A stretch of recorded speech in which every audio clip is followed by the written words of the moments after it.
안녕하세요. 청계고원 강사 이예원이라고 합니다. 이렇게 영상을 찍게 된 것은 단대부고 1학년 마지막 시험이 이제 끝이 났지요. 그래서 이번 마지막 시험 출제 경향이 어떠했는지, 그리고 그걸 바탕으로 해서 우리가 다가오는 겨울방학을 어떻게 대비를 해야지 이제 내신하고 수능 두 마리 토끼를 다 잡을 수 있을지, 이런 것들 설명을 드리고자 이렇게 영상 찍게 되었습니다. 이제 영상 순서는요, 먼저 출제 경향부터 설명을 드리고요. 그리고 이제 이번에 저희 단대부고 내신 대비반 성과가 참 좋았습니다. 그래서 성과 공유를 해드리고 마지막으로 이제 겨울방학 계획을 말씀을 드리면 순서 마칠 것 같습니다. 그럼 먼저 2학기 기말고사 총평부터 말씀을 드려야 될 것 같습니다. 우리 단대보고가 원래는 이 주변 학교에 비해서 국어가 그렇게 어려운 학교가 아니었지요. 애초에 학교에 마치 슬로건 같은 게 뭐였냐면 우리는 교과서에 충실하고 부교조에 충실하면 시험 문제 다 맞출 수 있도록 하겠다라는 게 이 학교의 어떤 모토였어요. 제가 봤을 때는요. 그리고 그 모토에 충실하게 지금껏 그렇게 어려웠을 만한 기출 문제는 없었습니다. 그런데 올해 이제 우리가 마지막 교과서 이 개정 교과서를 쓰는 마지막 이제 학년이다 보니까 약간 기조가 바뀌었어요. 그 기조 바뀔 수 있는 부분은 어디서 볼 수 있었냐면 1학기 기말고사에서 볼 수 있었어요. 1학기 기말고사 때 문제가 갑자기 이 중간에 비해서 확 어려워지면서 이 아이들이 좀 어렵다 했었고 변별력도 그 기말고사에서 있었습니다. 이번도 마찬가지였어요. 제가 아이들한테 우리가 2학기 중간고사가 그렇게 뭐 어렵게 나온 게 아니었기 때문에 2학기 기말고사에 정말 총력을 다해보자라고 했었고 실제로 2학기 기말고사 역시 1학기 기말고사처럼 좀 어려웠습니다. 그 어려움을 이제 가져왔던 원인이 이제 여러 가지가 있었는데, 이첫 번째가 킬러 문제가 원래는 한 문제 정도가 나오는 학교였어요. 근데 이번에는 킬러 문제라고 할 만한 게 이제 두 문제 정도가 이제 출제가 됐었고요. 외부 지문을 굉장히 적극적으로 끌어오셨습니다. 그런데 문제가 외부 지문이 보통은 문학에서 많이 들어오죠. 문학에서 아예 처음 보는 작품하고 교과서에서 배운 작품을 같이 결합을 해가지고 문제를 내는 방식으로 보통은 변별력을 이제 가져오시는데 이번엔 굉장히 독특했습니다. 비문학에서 외부 지문을 가져오셨더라고요. 그러니까 이번에 시험 범위에 비문학은 원래도 단대보고가 비문학을 두 제문씩은 꼭 넣지요. 근데 이번 시험 범위에 들어와 있는 비문학 기술 지문이랑 아이들이 아예 처음 보는 이 기술 지문을 엮어서 문제를 출제를 하셨습니다. 그래서 아이들이 평소에 이제 비문학 공부가 좀 충실하지 못했던 아이들이라든지 아니면 이 기술 영역에 자기가 좀 자신이 없는 아이들이었다든지 하면은 좀 당황을 할 수 있었던 그런 문제였고요. 그 문제에서 심지어 서답형 문제까지 출제가 돼서 제가 봤을 때는 이 비문학 외부 지문에서 객관식 한 문제, 그다음에 이 서답형 문제도 난이도가 어렵진 않았는데 아이들이 마인드 컨트롤을 좀 하면서 꼼꼼하게 이제 처음 보는 제시문을 읽어냈어야지만 이제 잘 적어낼 수 있었던 그런 문제였다고 생각을 합니다. 단대부고가 난이도를 높이는 방식이 좀 독특하다고 생각이 드는데요. 이 비문학에서 보통 외부 지문을 갖고 오는 경우는 잘 없거든요. 그런데 이번에 선생님이 확실히 이번에 변별력을 좀 주고 싶다라고 강력하게 좀 생각을 하셨나 봐요. 그래서 이번에 좀 독특하게 비문학에서 외부 지문을 가져왔네요. 그래서 우리가 이 내년도에 올라가서도 마찬가지로 우리 학교가 어떤 식으로 변별력을 기르는지를 알아놓는 거는 굉장히 또 중요합니다. 그래서 이 첫 번째가 킬러 문제가 이런 식으로 나왔다라고 알아두시면 좋을 것 같고요. 두 번째는 애초에 문법 시험 범위 자체가 우리 학교가 3학년 언매 전체를 커버합니다. 그래서 이게 굉장히 좀 저는 좋다고 생각이 드는 게 보통 1학년 교과서가 문법이 들어있잖아요. 근데 그게 3학년 언매 범위를 다 커버하진 않습니다. 그래서 나중에 아이들이 2학년에서 3학년으로 올라갈 때 그때 언매 한번 무조건 정리할 수밖에 없게끔 되어 있는데요. 우리 학교의 경우에는 우리 학교 코스웍만 1년치 충분하게 따라간다면 3학년 언매가 한 번은 완성이 되는 거니까 저는 그 부분에서 굉장히 좀 좋다고 생각을 합니다. 그런데 이제 아이들 입장에서는 어렵죠. 왜냐하면 문법 범위 자체가 넓고 이번에 들어갔던 문장이랑 문법 요소가 원래도 언매에서도 어려운 파트에 속합니다.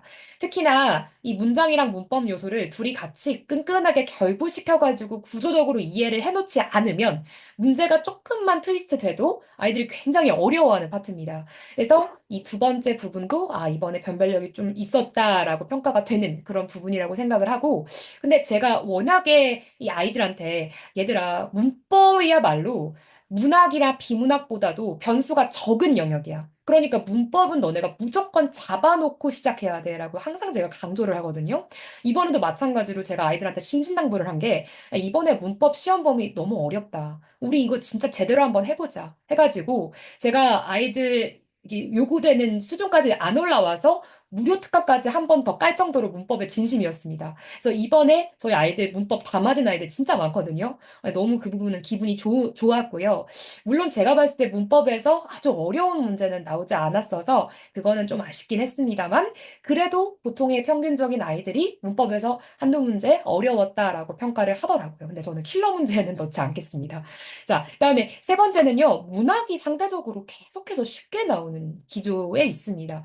이거는 제가 봤을 때는 약간 좀 아쉬운 부분이에요. 개인적으로. 왜냐면 사실은 우리 학교 단대부고의 코스워크를 그대로 따라갔을 때 내신과 수능 이 두 마리 토끼가 같이 잡혀야지 우리가 좋은 거잖아요. 그렇죠? 내신하고 수능을 따로 준비하는 게 얼마나 힘든 일입니까? 근데 우리 학교가 좋은 지점은 일단 문법이 굉장히 넓은 범위를 다 커버를 해준다는 점. 그리고 비문학도 꾸준하게 시험 범위에 넣어줌으로써 아이들 비문학 실력도 계속 챙겨준다는 점. 이 두 부분은 굉장히 좋습니다. 근데 문학이요. 너무 시험 범위 자체도 적은 느낌이고 또 시험의 문제 자체도 판별력이 없다고 느껴지는 문제들이 대다수라서 그 부분은 조금은 아쉽습니다. 그래서 방학 때 우리 학교 단대부고 같은 경우에는 아이들 문학을 최대한 좀 다양하게 연습을 시켜주면서 이 모의고사형 문학 문제를 최대한 많이 풀려주는 걸 저는 목표로 하고 있습니다. 어쨌든 간에 문학은 상대적으로 좀 쉬웠다라는 거 말씀을 드리고요. 이 마지막이 어떻게 보면은 킬러 문제는 아닌데 이 최상위권 혹은 상위권 아이들한테는 굉장히 중요했던 부분이에요. 뭐였냐면 우리 학교가 서답형 문항을 굉장히 좀 꼼꼼한 암기가 바탕이 돼야지 이제 풀 수 있을 정도로 굉장히 좀 세심하게 내십니다. 그래서 꼼꼼한 암기가 바탕으로 돼야 되는 서답형 문항이 이제 몇 문제가 나왔고 아이들이 이번에 저 객관식 다 맞거나 한 개 틀린 아이들 상당히 많습니다. 근데 그 아이들도 이 서답형 문항에서 부분 점수가 얼마큼 깎였냐에 따라서 이제 등급이 나뉠 것 같아서 이 부분은 역시나 이 단대부고가 교과서형 문제를 내겠다 했을 때 그 모토에 가장 충실히 들어맞는 문항이 서답형 문항이구나라고 제가 또 한 번 더 생각을 하게 됐습니다. 그래서 총평은 이 정도로 마치고요. 결론적으로 전체에 네 번의 시험 중에서 그래도 꽤 어려운 축에 속했던 1등, 2등 정도로 어려운 변별력을 가져갔던 그런 시험이었다라고 총평 내릴 수 있을 것 같습니다. 근데 이렇게 어려운 시험이니까 성적 상승폭이 훨씬 더 값지게 느껴지는 게 있지요. 왜냐하면 이 쉬운 시험에서는 실수 한 번 하면 등급 한두 개씩 툭툭 떨어지는데 이렇게 그래도 변별력이 있는 시험에서는 자기가 평소보다 성적이 오르면, 즉 원점수가 오르면 등급이 훨씬 더 많이 올라간다는 그런 장점이 있죠. 그리고 이번에 저희 단대부고 내신 대비반에서 성과가 참 좋았습니다. 일단은 수강생 40%가 객관식 감점 4점 이내로 들어왔습니다. 객관식 감점 4점 이내라는 거는 객관식 한 문제가 3점 몇 점 정도가 되는 거죠. 그렇죠? 우리 학교가 문항수가 많은 학교가 아니기 때문에 한 문항당 3.7점 정도로 생각을 해주시면 되는데 이번에 한 문제 틀린 혹은 한 문제 이상 틀린 이하로 틀린 학생이 수강생의 40%입니다. 심지어 원래 잘하던 아이들이 잘한 거 아니냐라고 생각을 하실 수 있는데 1학기 중간고사 대비 저희 반은 원래 수강생 유지가 굉장히 높은 반으로 유명하죠. 근데 1학기 중간고사 대비 이 수강생 객관식 감점 4점 이내인 학생이 250%가 증가했습니다. 2.5배가 증가를 한 거예요. 이 말이 어떤 말씀이냐면 이 제가 데리고 있는 학생들이 성장을 했다는 말씀이거든요. 그래서 그게 제가 가장 자부심을 가지고 이번 시험에서 굉장히 좀 기쁘게 생각하는 부분입니다. 그래서 이번에 저희 이제 수강생 중에서 객관식 만점 받은 학생도 이 중에서 여러 학생이 있고요. 수강생 80%가 2학기 중간 대비 성적이 상승했습니다. 그런데 2학기 중간보다 2학기 기말이 어려웠다고 제가 말씀을 드렸죠. 그럼에도 불구하고 원점수 자체가 상승을 했다는 건 등급의 폭은 아마도 훨씬 더 높게 올라갈 것으로 예상이 되는 그런 지점이라고 할 수가 있겠죠. 아직은 저희가 성적표가 나오지 않았기 때문에 등급이라든지 등수라든지 이런 것들은 좀 모르겠습니다만 그래도 확실히 원점수가 이렇게 올랐다는 거는 등급 역시 분명히 오를 것이다라고 충분히 예측 가능한 그런 지점입니다. 그래서 세 번째는요. 결국에 문제가 어려울수록 수능형 문제로 나온다, 뭐 어려운 문제로 나온다 할수록 항상 제 클래스의 특징이 뭐였냐면 성적 상승폭은 더 커졌습니다. 그래서 결국에는 저희가 학기별로 등급이 나오는 거잖아요. 이 등급의 뚜껑을 열어봤을 때는 오를 수밖에 없게끔. 그래서 저는 차라리 아이들하고 항상 우리가 이렇게까지 열심히 하는데 차라리 문제가 어려웠으면 좋겠다, 얘들아. 이렇게 얘기를 하거든요. 근데 그만큼 어려운 어떤 문제에 너무너무 자신이 있었고요. 이번에도 역시나 마찬가지로 제가 아이들하고 열심히 한 만큼 성과 역시 잘 나와준 것 같아서 이제 좋게 생각하고 있습니다. 그럼에도 불구하고 제가 기대한 어떤 성적 폭만큼 못 오는 학생들도 있어요. 오르긴 올랐는데, 제가 봤을 때 이 아이의 성장 폭은 이만큼인데, 이만큼의 성적이 실제로는 안 나올 수 있잖아요. 그쵸? 성장에 비해서는 성적이 조금밖에 못 오른 학생들도 분명히 있습니다. 이제 그 학생들이 여전히 이제 저를 또 믿어주고 있어요. 이제 그렇게 되면 저는 정말 이 학생들을 위해서 이번 방학 어떻게 해서라도 정말 성장을 좀 도와주고 싶다라는 마음이 너무 큽니다. 그래서 그 부분도 저한테 여전히 큰 과제로 또 남아있기도 하고요. 그래서 믿어주신 부분에 충분히 보답할 수 있도록 이번 방학 준비하고 있습니다. 음, 일단은 그 서답형의 꼼꼼함이 굉장히 중요하다고 말씀을 드렸잖아요. 특히나 암기가 뒷받침되어야지만 풀 수 있는 그런 문제들이 주로 이제 서답형 문제에 포진이 되어 있었는데 다행히도 제가 이번에 직보 때 얘들아 이거 암기하자. 남자아이들이 암기 참 어려워하죠. 자기가 암기했다고 믿습니다. 그게 가장 문제인데요. 자, 그 암기를 제가 당연히 클리닉에 와서 중간중간 확인도 당연히 하지만 마지막에 직보 때 설마 암기했겠지 하고 넘어가는 성격이 제가 못 돼요. 그래서 마지막에 이거 혹시 모르니까 암기하자 했던 부분에서 다행히 그대로 서답형 문제가 나와줘서 여기서 제 직보 때 충분히 암기를 잘 해준 학생이었다면 서답형 6점은 다 가져갈 수 있지 않았을까라고 생각을 하고 있습니다. 여기 보시면 이제 이렇게 문장에서 서답형 문제가 나왔었고요. 제가 이거 직보 자료인데요. 왼쪽에 이렇게 빈칸 뚫어놓고 아이들한테 시간 준 다음에 빈칸 채워라, 암기해라. 그러니까 이거 아이들이 되게 싫어해요. 제 평소에 수업 때도 이런 거 암기해야 될 거는 암기 강조하거든요. 이거는 제가 고3 엄매 수업에서도 마찬가지입니다. 암기를 굉장히 좀 등한시하는 부분이 있는데 어머님들, 암기는요, 이해가 먼저 당연히 선행되어야 되는 게 맞고요. 이해 다음에 암기까지 못 가면 문법이라고 하는 이 부분을 독파를 해낼 수가 없습니다. 그래서 저는 무조건 암기까지도 책임지고 아이들 시키는 편인데, 이제 직보 때도 포기하지 않고, 이제 오른쪽이 이제 예시 답안이에요. 그래서 똑같이 이렇게 이 안쪽에 대조, 아까 이제 보셨죠? 그렇죠? 그래서 대조라든지 아니면 뭐 가정이라든지 이런 것들 그대로 외웠다면, 어렵지 않게 이 문제 풀 수 있었다라고 생각을 합니다. 그다음에 넘어가서 이제 서답형 4번이었는데요. 이것도 사실은 굉장히 좀 교과서적인 그런 문제였어요. 그래서 이게 이제 실제로 우리 학교에서 나왔던 문제고요. 이제 허생전이라고 하는 이제 고전 소설에서 서답형이 나왔었는데 주인공을 잠적시키는 그 결말의 효과가 무엇이냐 했을 때 독자의 이게 3어절이 아니라 3음절로 적으라고 했기 때문에 독자의 상상력을 자극하고 약간 좀 유치하다고 생각을 하시죠. 그렇죠? 근데 이게 이제 교과서에 충실한 서답형이기 때문에 아이들이 등한시 했으면 생각보다 3음절로서 어떤 문제, 어떤 거 써야 될지 당황할 수 있습니다. 제가 이런 것들 충분하게 아이들 자동으로 손끝에서 나올 수 있게끔 서답형은 항상 클리닉 때 모아서 오늘은 이번 주는 클리닉 서답형 특집이야 해가지고 이제 아이들 불러가지고 서답형 진짜 손끝에서 바로바로 나올 수 있게끔 반대부분은 훈련을 시키고 있고요. 당연하게도 이거랑 거의 일치하는 내용의 문제로 제가 클리닉 모의고사에서 제가 직접 제작한 서답형 문항에서 그대로 나와서 아이들 그냥 자동으로 아마 손끝으로 썼을 거라고 생각을 합니다. 그래서 이런 식으로 이 기본적인 서답형 문항은 아이들이 훈련하는 거 어려워하니까, 암기하는 거 어려워하니까 그런 게 또 저의 역할이기도 하잖아요. 그래서 암기하는 것까지 잘 도와줘서 이번에 서답형까지 잘 할 수 있었다라고 생각을 하고 있습니다. 음, 국어는요, 그래서 제가 봤을 때는 이번 겨울방학의 어떤 제 모토랑도 맞닿아 있는데요. 편법을 쓸 단계가 아니에요. 이제 고3 올라가서 거의 마지막 이제 직전에는 스킬이라든지, 그리고 편법을 써가지고 성적이 오를 수 있으면 당연히 그렇게 해야지요. 그런데 어머님들, 아직 수능 한참 남았습니다. 이 장기 레이스를 성공을 하려면 단기 레이스의 성공 경험이 여러 번 쌓여야 돼요. 그래서 저희가, 선생님, 우리 아이 숱이 아닌 것 같아요. 우리 아이가 지금 뭐 1등급, 2등급 나오는 게 아니어서 이거 참 어떻게 할지 난감합니다 하시는 학부모님들 지금 많이 계세요. 이제 저를 믿어주시니까 저한테 이렇게 솔직하게 말씀을 하시면서 상담을 해주시는 거죠. 근데 제가 봤을 땐 2학년에 올라가서도 당연히 우리 학교 코스웍을 믿고 코스웍을 그대로 따라가면서 충실하면서 수능을 대비하는 게 제가 봤을 땐 가장 전공법이라고 생각을 합니다.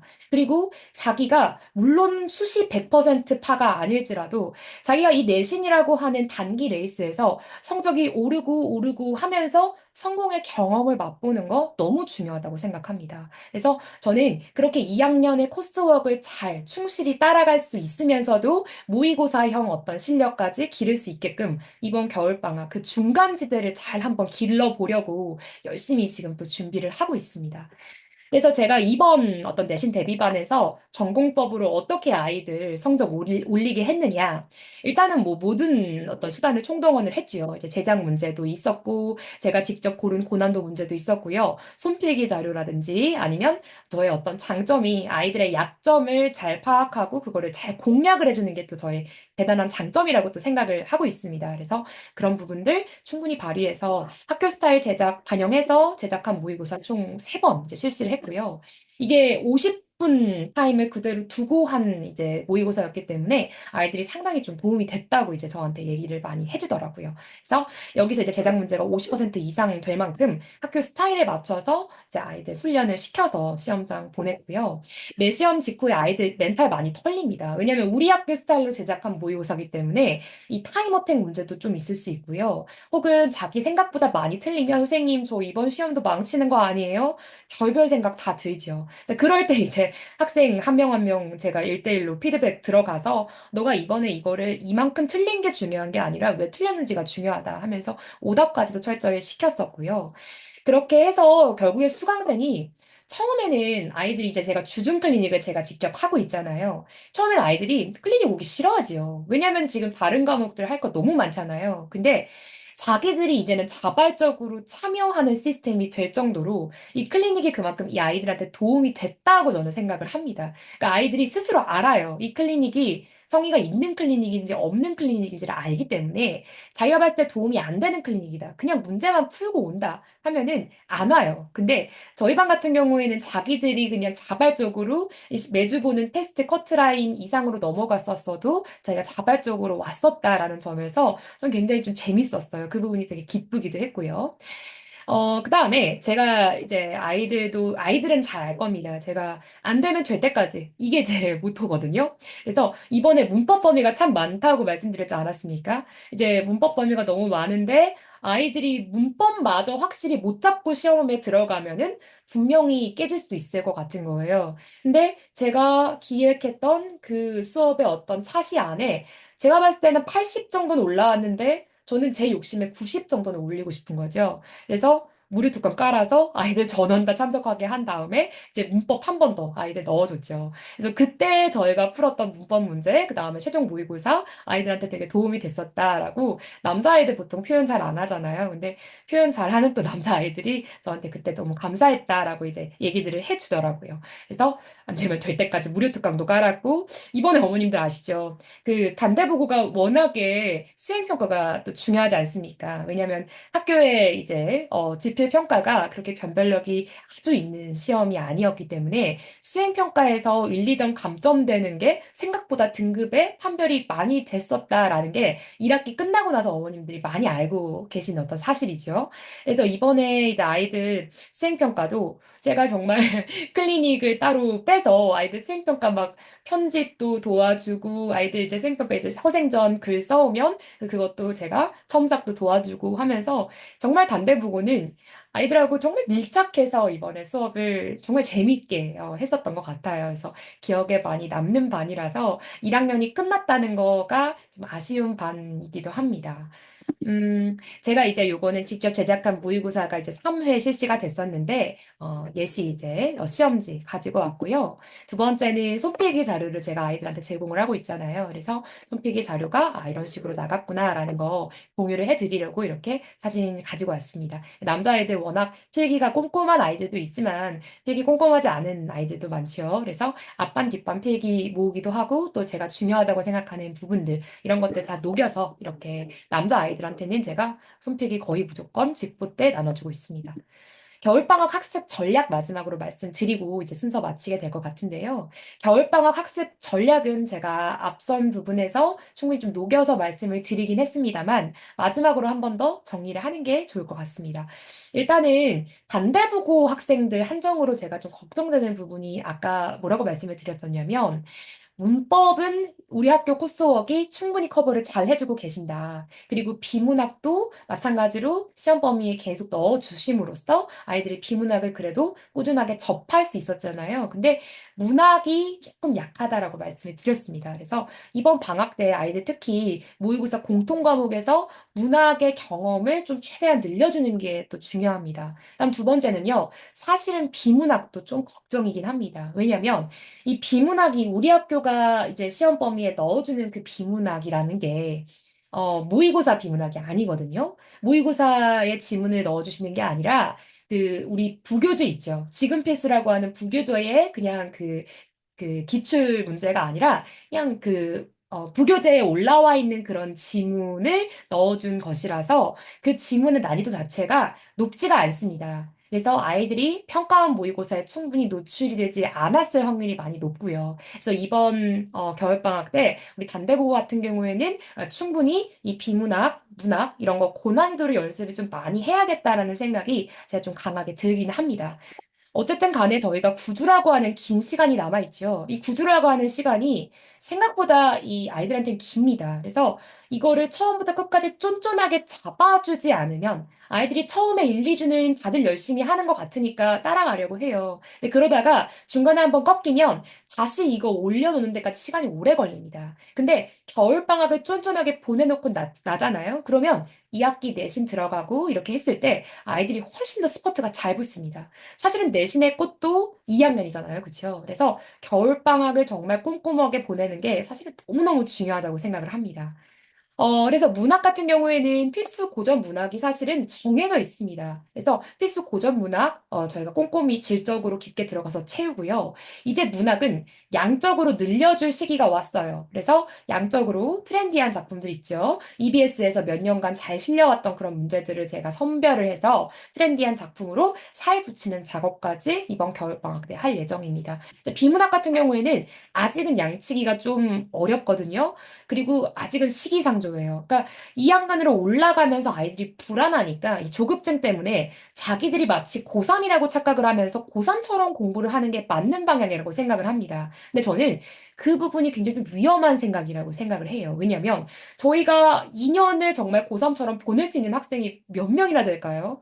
저는 거의 없다고 생각을 하거든요. 게다가 2학년의 어떤 내신이 충분히 많이 남아있기 때문에 내신과 수능을 밀착해서 같이 가져갈 생각을 하고 내신과 수능의 중간 지점을 잘 잡아줄 생각을 해야지 내신을 뭔가 잠깐 내려놓고 완전 고3처럼 수능으로 간다?